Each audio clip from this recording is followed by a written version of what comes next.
안녕하세요, 3학년 여러분. 오늘은 선생님이 지난 시간에 사랑과 정의의 이름으로 예고장을 날렸죠? 예, 학습활동 시간입니다. 학습활동은 58쪽부터 시작합니다. 자, 큰 1번부터 해결해 볼까요? 근데 얘네는 뭐 하고 있는 거죠? 이 친구들. 수액이 넘치네요. 1번. 다음 문단의 중심 내용을 파악하는 활동을 해보자. 자, 거기 보니까 한옥에서 통해 원리를 어디서 많이 본 거죠? 혹시 이거 기억나는 친구? 교과서 몇 문단? 예, 딩동댕동 6문단이에요. 두 번째 방법 이렇게 됐네요. 니은 미시기후랑 구체적 기후 현상이다. 무슨 설명 방법? 예, 정의. 디귿 도시에서는 농촌에서는 이러면서 미시기후에 영향을 미치는 것 이렇게 했는데요. 이건 예시 문단이죠. 예시 문단. 리을 한옥에서 마당을 비워서 기억에서 찬 공기 주머니라는 말이 나왔는데 또 반복했네요. 자, 그럼 여러분은 잘 알다시피 이 전체 글은 한옥에서의 통의 원리 두 가지를 설명하는 글이었어요. 그렇다면 첫 번째 문장, 기억은 이 문단에서 얼마나 중요할까요? 얼마나 중요해요? 예, 매우 중요하죠. 그래서 기억 리을의 중요도를 상중하 3단계로 평정해 보면요. 기억은 상. 자, 니은은 선생님 설명했죠. 혹시 미시기후라는 걸 모르는 사람이 있을까봐 설명하는 것이니까 이런 거 같은 경우에는 뭐요? 네, 중정도입니다. 자, 디귿은 예시. 예시는 필요 없습니다. 딜레이트 키를 눌러도 됩니다. 그래서 하. 그다음에 리을은 기억에서 했던 말을 또 하니까 자, 여러분 BTS 와! 이랬네. BTS가 또 등장했어요. 그럼 와! 이래야죠. 앞에서 공연했는데 또 왔다고 이러지는 않잖아요. 그러니까 중요한 건 또 중요한 거예요. 그래서 기억이 중요하니까 기억을 반복한 리을도 중요해요. 자, 됐나요? 기억이 상, 니은이 중, 디귿이 하, 리을이 상. 이렇게 4개의 문장을 3단계로 평정해 봤어요. 그럼 여러분은 혹시 기억나나요? 한옥에서 통의 원리를 구현하는 첫 번째 방법. 네. 그 문장도 이와 같이 상중하로 평정이 가능하겠죠. 선생님이 왜 이런 말을 하는지 잘 생각해 보세요. 자, 선생님이 얼마든지 뭐로 낼 수 있다? 예, 맞습니다. 이런 거는 서술형 문제로 얼마든지 낼 수 있습니다. 자, 그럼 두 번째 내려가겠습니다. 이 문단의 화제를 찾고 이를 바탕으로 중심 내용을 써보자 이렇게 됐죠. 그러면 죄송해요. 자, 화제라는 게 뭐죠? 중심, 예, 주제. 말씀화, 주제. 그래서 내가 어떤 말을 하는데 주제가 되는 것. 여기서 뭐죠? 예, 찬 공기 주머니죠. 예, 맞습니까? 그리고 중심 내용은 뭐죠? 한옥에서 통을 구현하는 두 번째 방법. 찬 공기 주머니 만들기. 이렇게 되겠죠? 자, 그러면 두 번째 문단으로 두 번째 문제, 큰 두 번째 문제로 내려가 볼까요? 이 글의 문단을 중심으로 다음 활동을 해보자 이랬어요. 문단을 중심으로 이렇게 돼 있는데요. 앞에 1번 같은 경우에는 문장이었잖아요. 근데 이번에는 문단을 좀 알아보는 거예요. 문단도 문장과 마찬가지로 상중하로 나눌 수 있어요. 자, 기억나죠? 총 9개의 문단. 자, 1문단은 한옥이 불편하다는 편견. 다른 말로? 네, 맞습니다. 통념이 있다. 근데 이것은 보통 1문단은 호기심을 불러일으키기 위해서 쓰는 거잖아요. 예, 그래서 1문단은 한 중 정도 중요해요. 자, 2문단은 통의 원리를 구현하는 건강한 집인 한옥이 핵심 내용이었어요. 그래서 한옥은 불편하다는 편견이 있지만 아주 건강한 집이에요. 라는 내용입니다. 아주 중요한 내용이죠. 상. 자, 그러면 세 번째 문단은 한옥에서 통을 구현하는 첫 번째 방법이에요. 여러분 알다시피 여섯 번째 한옥에서 통을 구현하는 두 번째 방법이 육문단에 나와 있어요. 사실 그래서 삼문단과 육문단은 중요도가 같죠. 맞습니까? 자, 그 다음에 네 번째 방법을 볼게요. 네 번째 문단을 볼게요. 한옥에서 바람길을 만드는 방법. 다섯 번째 문단은 정여창 고택의 바람길이에요. 자, 그래서 3, 4, 5가 첫 번째 방법에 대한 것인데 3은 상이에요. 근데 4는 중간 정도. 맞습니다. 정여창 고택의 바람길 같은 경우 하의 중요도를 갖고 있죠. 자, 그러면 육문단도 마찬가지예요. 두 번째 방법이 상이 되겠죠. 상. 자, 그 다음에 여기는 예시 문단만 따로 떨어져 있지는 않아서 일곱 번째, 여덟 번째 문단이 뭐가 됩니까? 네, 중이 되겠죠. 예, 아홉 번째 문단은 요약 정리 마무리예요. 예, 그래서 요약 정리 마무리. 혹시 아세요? 뭐 어떤 콘서트 이런 거 할 때 제일 끝에 선생님 시절에는 이런 말이 있었어요. 예, 난 조용필이야. 이 얘기는 뭔 소리냐? 나는 공연의 제일 마지막에 나와서 마지막을 장식하는, 피날레를 장식하는 중요한 사람이야. 이런 뜻이었어요. 그럼 조용필 모르죠. 그래요. 요즘은 마지막을 누가 장식해야 되나요? 아우, 뭐 너무 많이들 얘기해서 선생님. 그래요. 아주 중요한 사람 나오겠죠. 이래서 마지막 문단은 중요해요. 자, 공연에서도 마지막 나오는 사람 중요하다. 맞습니다. 어디에서도 하나의 글에서도 마지막 문단은 중요하다. 그럼 여기 지금 상이 총 몇 개? 4개.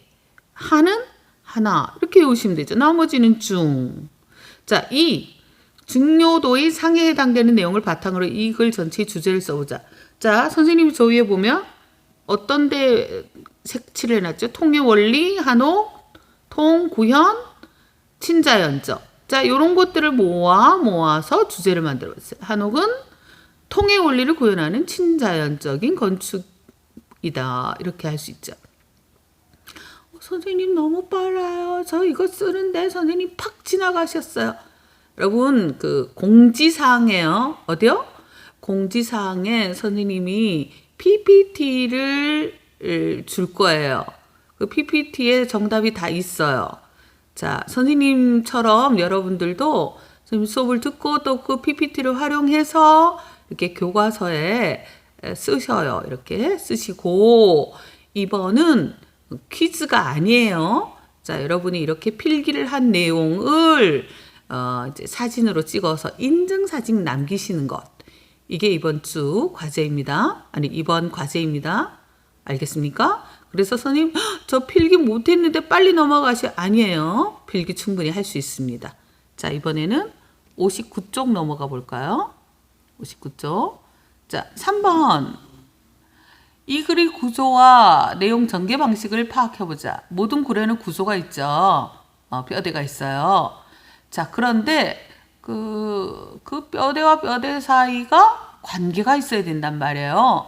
그래서 요거는 문단과의 관계들에 대한 겁니다. 자, 1문단, 2문단은 뭘까요? 1에서 한옥에 대한 편견이 있음을 지적했잖아요. 그러면 이 편견이 잘못돼 있다는 거 밝혀야 되잖아요. 그래서 2문단에서 밝혔어요. 자, 그러면 2문단과 3문단. 자, 2문단은 우리 한옥에 대해서 편견 갖지 말자. 왜? 한옥은 건강하다 이랬잖아요. 건강한 집이다. 그럼 그 건강한 집을 만들기 위해서는 뭐가 필요하다? 두 가지 방법 필요하다. 그래서 건강한 집이 2문단이면 3문단은 첫 번째 방법. 자, 2문단이 건강한 집 한옥이면 6문단은 두 번째 방법. 이렇게 된 거죠. 이해 갔습니까? 자, 3번과 4번 볼게요. 3문단에서 통을 구현하는 첫 번째 방법인데 4문단에서는 그걸 상세하게 설명해 놓았어요. 됐습니까? 4문단과 5문단 볼까요? 4문단에서 바람길을 내는 방법을 설명했는데 아차차 이해를 못하는 사람들이 있을까봐 5문단에서는 예시, 실제 사례를 소개했어요. 자, 자, 6문단과 7문단 또는 8문단과의 관계를 볼까요? 6문단이 뭐라면, 네, 두 번째 방법이면 7문단, 8문단은 역시 그걸 조금 상세하게 설명해 놨어요.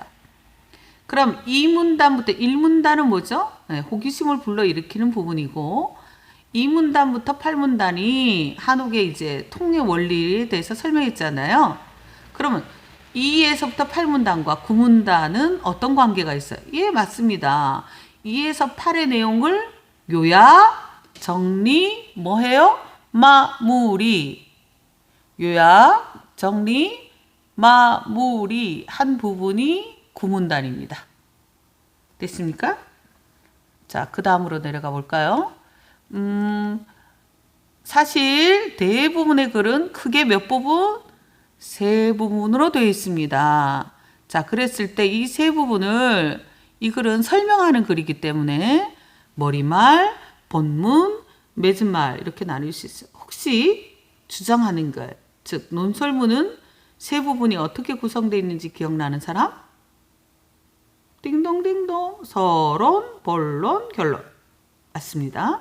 그런데 지금 이거는 그 설명문이기 때문에 머리말, 본문, 맺은말 이렇게 됩니다. 자, 머리말 1문단이죠. 우리 이 정도는 알아요.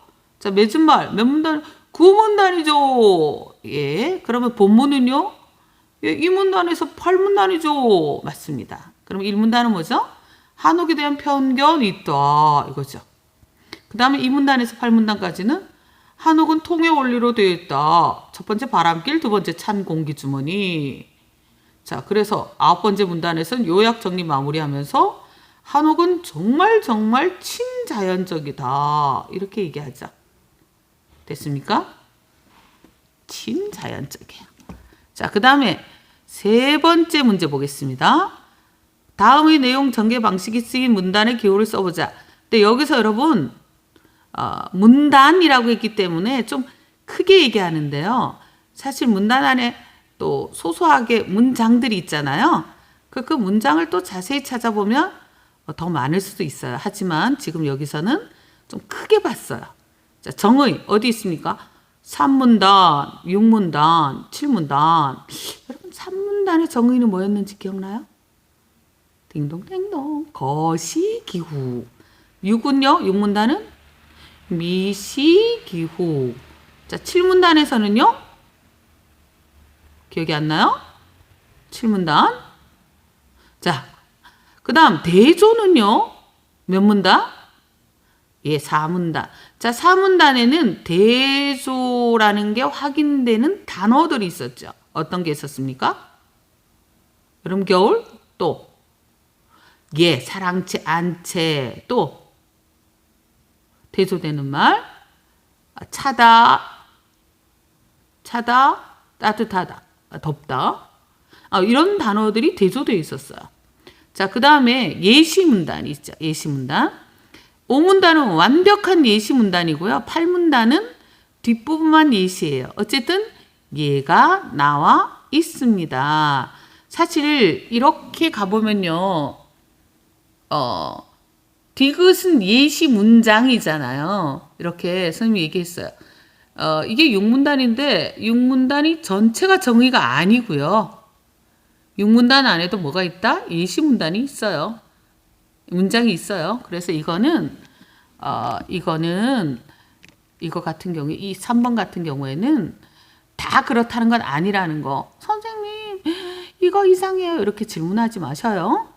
예, 전체 문단이 대체적으로 3, 6, 7은 정의가 있고, 기억나셨어요? 예, 7문단에는 대류 현상에 대해서 정의를 내린 걸로 기억납니다. 네. 자, 다시 한번 정의는 3, 6, 7. 예, 대조는 4. 예시는 5문단, 8문단에 있었어요. 맞습니까? 네, 뒤로 넘어갈게요. 자, 4. 이 글의 내용을 종합 재구성 한번 해볼게요. 자, 재구성할 때는 버릴 건 버려야 해요. 자, 그러면 우리가 활용해야 되는 건 뭐죠? 맞습니다. 상 2369. 자, 삭제할 부분은 네, 2369를 제외한 중과 하로 평정되어 있는 것을 삭제할 수 있습니다. 됐습니까? 자, 일회 활동을 바탕으로 이 글의 중심 내용을 100자 내외로 요약해서 써보자. 이게 뭐 재밌는 내용인지 모르겠는데 예전에 어떤 교수님이 그것도 뭐 최고의 성적이 좋은 아이들이 간다는 모 교대 교수님이 아주 화가 나서 이런 말씀하시더라고요. 요즘 아이들이 요약이 뭔지 모르더라. 무슨 말씀이세요? 이랬더니 2500자로 돼 있는 글을 학생들에게 요약하는 숙제를 냈대요. 그랬더니 어떤 학생이 3000자로 요약해 왔더래요. 지금 못 웃는 친구는 이게 왜 못 웃죠? 웃어야 되는데. 예. 자, 그러니까 요약이라는 거는 원래 글보다는 줄여야 되잖아요. 예, 중요한 것을 줄인다. 이거죠. 자, 한옥은 통의 원리를 구현하는 건축물이다. 즉 여러 과학적 방법으로 시원한 바람이 잘 통하도록 만들어졌는데 크게 두 가지 방식을 사용하고 있다. 첫째는 여름에 부는 남동풍이 잘 통하도록 바람길을 만드는 것이다. 둘째는 마당을 비워 앞마당에 찬 공기 주머니를 만드는 것이다. 이처럼 우리 조상은 통의 원리를 활용하여 친자연적인 한옥을 지었다. 이렇게 하면 한 100자 정도가 되는 거죠. 자, 이거보다 더 줄인 게 뭐였어요? 네, 맞습니다. 저 아래죠. 응? 기억나세요? 요거. 맞습니까? 이게 주제가 들어가 있는 문장. 이게 굉장히 줄인 거잖아요. 자, 그러면 선생님이 여기 써봤어요. 꼭 들어갈 단어가 있어야 돼. 예, 통의 원리, 바람길, 찬 공기 주머니, 친자연 이런 말들이 들어가야 되죠. 예, 한옥 이런 말도 들어가야 되고요. 자, 넓히 읽기 보겠습니다. 이거 뭐냐고요? 여러분 그 출결사항 선생님이 체크하다가 여러분 붙여놨어요. 자, 오는 새로운 문장이 하나 있네요. 자, 보겠습니다. 자, 5문단에 보니까 다섯 번째 문자 보니까 대목이라는 단어부터 시작되네요. 이거 대목은 이제 건축물을 지을 때 제일 큰 목수를 얘기해요. 뭐 도편수라고 하기도 하죠. 그래서 신영훈 선생이 선사시대 고인돌에는 현대 건축에서 쉽게 구사할 수 없는 고급의 공업 기술이 응용되었다 한다. 받침돌과 지붕돌은 그저 되는 대로 세우고 올려놓은 것이 아니라 완벽하게 맞추는 놀라운 구축의 기술로 만들어졌다는 설명이다. 울퉁불퉁한 돌들을 완벽하게 밀착시키는 석축의 그랭이질이 이미 선사시대 고인돌부터 등장한다는 것이다. 와, 대단하네요. 대단한 공력과 시공기술이 필요한 이 그랭이질은 장군총과 분황사탑 기단을 거쳐 불국사의 석탄 하단부에 응용되었다. 자, 요 밑줄 그어보는 것이 바로 예시예요.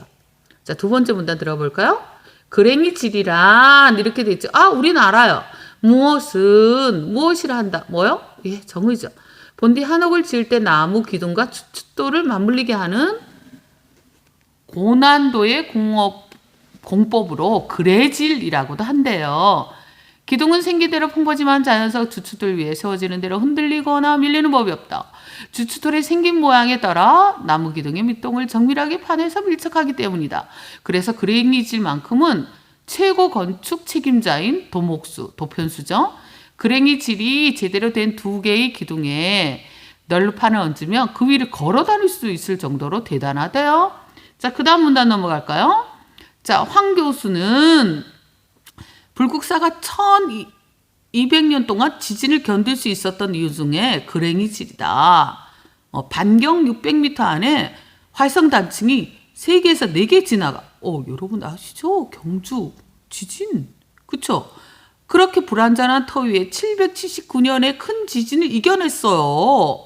석축 아래 그랭이질 기법이 지진의 충격을 흡수하고 완충하는 놀라운 내진 기술이었대요. 그럼 내진이 뭐죠?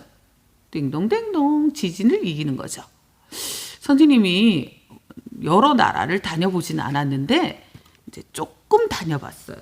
근데 여러분 대만 아세요? 대만? 대만은 나라는 아니죠. 예, 중국에 포함되어 있어요. 근데 갔는데 기둥이 되게 두꺼운 거예요. 우리나라 기둥에 비해서. 왜냐하면 내진 설계를 하지 않으면 집을 지을 수 없다네요. 예, 그래서 이제 기둥을 튼튼하게 한다거나 이런 것들이 내진 기술이에요.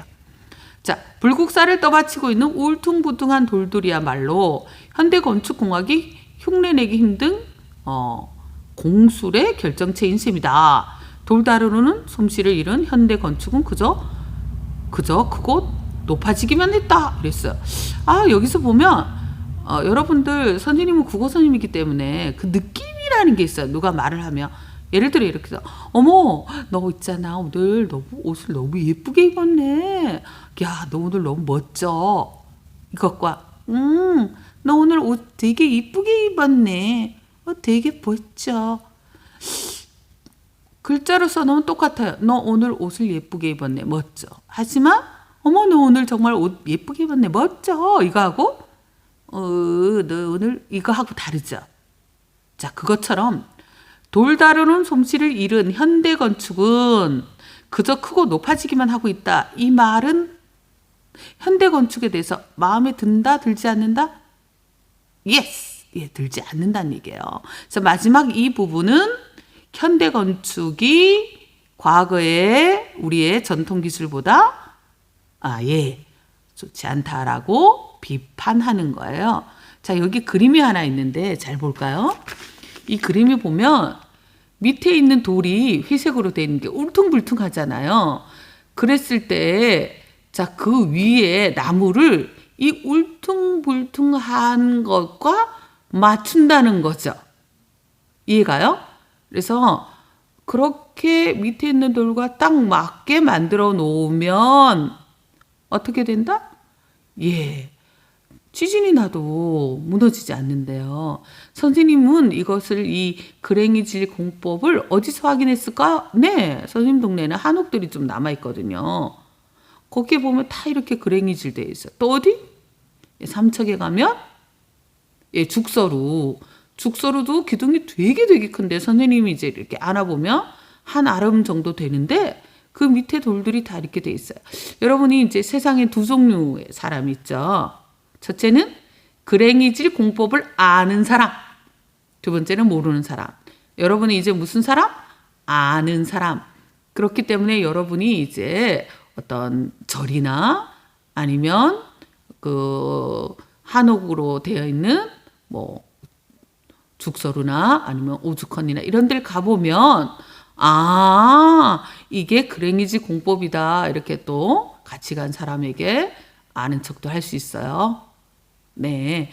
이제 독서를 잘하면 독서를 열심히 해야 되는 건 뭐라고 했어? 똑똑해지기 위한 거예요. 자, 그래서 그런 걸 뭐라고 한다? 그랭이질 공법이라고 해요. 자, 볼까요? 1번. 각 문단의 핵심어와 중심 문장. 자, 핵심어는 뭐죠? 선사시대, 건축의 그랭이질, 한옥, 그랭이질, 불국사, 그랭이질 기법, 현대건축 이런 단어들이죠. 자, 중심 문장은 어떤 거죠? 자, 이쪽에 가볼까요? 선생님 왜 번호를 붙여봤죠? 여기 있죠. 1. 울퉁불퉁한 돌들을 완벽하게 밀착시키는 석축의 그랭이질이 이미 선사시대 고인들부터 등장한다. 이게 중요한 문장이에요. 자, 두 번째는 두 번째 문단에서는 당연히 그레이질에 대한 정의 그거죠. 자, 그래서 선생님 거기다 2번이라 붙였어요. 보이나요? 2번. 자, 그 다음에 세 번째는 불국사를 예를 들면서 현대건축보다 뛰어나다. 이 부분인 거예요. 됐습니까? 자, 그러면 문단이 있으면 문단 간의 관계를 파악해 봐야 되잖아요. 자, 문단의 관계를 한번 알아볼까요? 자, 1문단은 그랭이질의 역사가 오래되었다. 이 문단은 한옥의 대부분 그랭이질을 사용한다. 3문단은 불국사에 사용된 내진 기법에 대해서 설명했어요. 자, 그러면서 마지막 문단에는 살짝 대조가 되어 있죠. 현대 건축과 그랭이질이 되어 있는 전통 건축. 자, 아까는 100자로 요약해 보자 했는데 이번에는 500자로 요약해 볼 것입니다. 자, 500자로 해봤더니 한옥을 지을 때 고난도 기법인 그랭이질을 사용하는데 이 기술은 선사시대부터 사용된 것이다. 불국사는 큰 지진에도 그랭이질 기법으로 지어져서 유지되었다. 그런데 이 훌륭한 그랭이질 기법은 현대 건축에서 쓰이지 않아 한마디 더 넣으면 안타깝다. 이런 내용이죠. 자, 이렇게 해서 선생님과 같이 이 학습 활동을 끝냈습니다. 이 학습 활동은 다른 때와 달리 어떻게 해야 된다고요? 과제를? 자, 선생님처럼 이렇게 쭉 손글씨로 쓰세요. 자, 그리고 선생님이 58쪽과 59쪽 이렇게 여러분이 쓴 다음에 찍으세요. 이렇게 찰칵. 그래서 인증사진을 올리면 됩니다. 자, 60쪽과 61쪽은 여러분이 해놨을 것이라고 선생님이 믿고, 자, 58쪽과 59쪽을 선생님처럼 정답을 써서 사진으로 남기시면 됩니다. 수고 많으셨어요. 다음 시간 기대해 주세요. 바이바이.